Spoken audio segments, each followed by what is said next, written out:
The astonishing story of Ludger Sylbaris is definitely about being in the right place at the right time.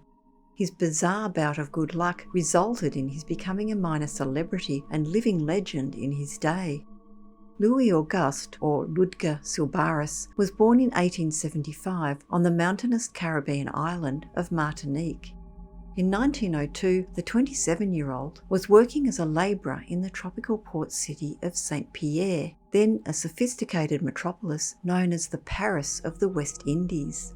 Sylbaris was also well known to local police due to his tendency to drink heavily and get into fights. On May 7, 1902, he was arrested for getting into yet another street brawl and found himself in the lockup for the night. Towering nearly 5,000 feet above the thriving town, Mount Pelée had never been considered a threat but a place for hiking and picnics.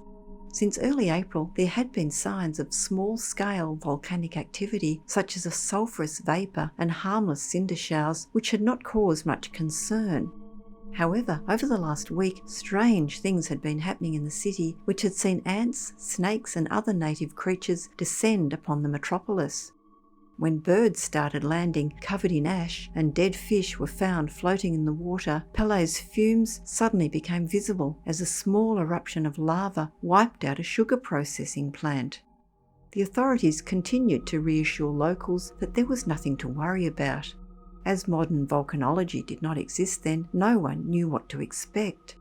In fact, some people had been planning to picnic on the volcano that week, but decided to cancel because of the ash that was starting to float down. In the meantime, Sylbaris's rowdy behaviour had become unmanageable, and the police had decided to place him in solitary confinement. This was a tiny, half-underground cell, a stone bomb-proof compartment with no windows and only a very narrow grating in the door facing out to sea. The law enforcement authorities did not realise that their incarceration of Sylbaris there was saving his life.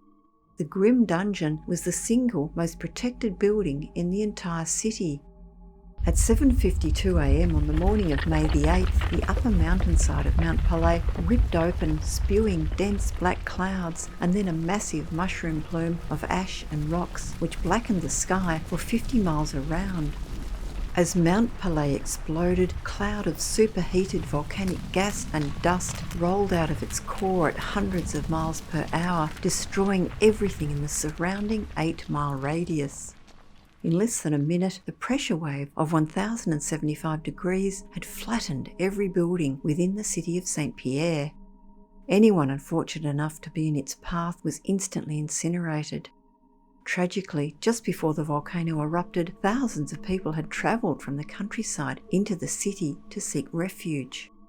But even those in shelters became suffocated as the wave of superheated gas burnt up the oxygen and replaced it with lethal gases.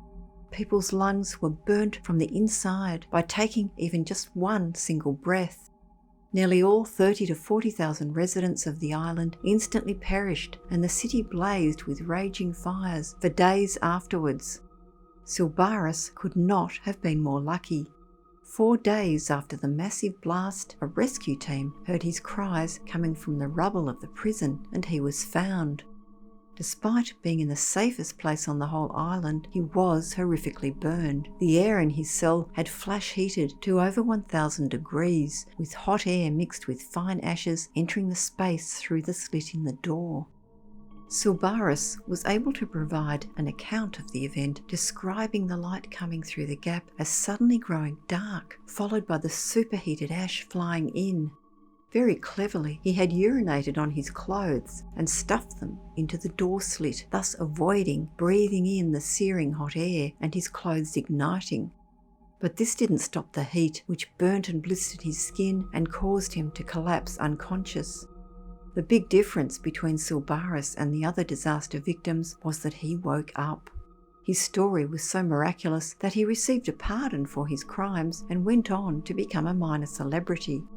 After recovering from his ordeal, he was contacted by the Barnum and Bailey Circus. They hired him to travel with the circus as a kind of living legend. The circus billed him as the living relic, naming him as the most marvellous man in the world and the man who lived through doomsday.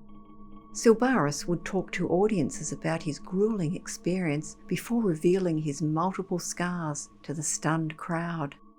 He was also the first black person ever to star in Barnum and Bailey's Greatest Show on Earth, which until then was a segregated performance. Sylbaris claimed to be the only remaining survivor of the Martinique volcano, which was nearly right. There are records of only a few others who survived the eruption. Despite the lethal blast burning ships in the port, some sailors moored off the coast were said to have survived. Just a few residents of the island were known to have succumbed later from their burn injuries. Of those who lived to tell of the ordeal, only 2 other names are known. One was a small girl named Havivre d'Ifril. She reported having seen the volcano starting to erupt and escaped by jumping into a boat and rowing to a sea cave where she and her friends sometimes played pirates. The girl later described looking back as she nearly reached the cave. She watched as the whole side of the mountain near the town appeared to split open and boil down on the screaming people. Although badly burned by the stones and ashes that came flying around the boat, she reached the cave and was found floating unconscious in the scorched and broken boat 2 miles out at sea. Another man called Léon Compère Leandre was also reported as surviving, although how is unclear. He claimed to be in a house during the disaster, but scientists think this is unlikely and that he was probably saved by jumping or being blasted into the ocean. He was initially believed to be a madman when he appeared naked and burned in the town of Fort-de-France. He went on to be nearly killed by the volcano 2 more times during subsequent explosions. These days, the cell which saved Sylbaris's life can be visited in Saint Pierre. The eruption of Mount Pelée was and remains the deadliest of the 20th century, and the city never recovered from its devastation. Even today, over 100 years later, the population of the town remains at just a few thousand. Pelée is one of the most active volcanoes in the West Indies and is likely to erupt again.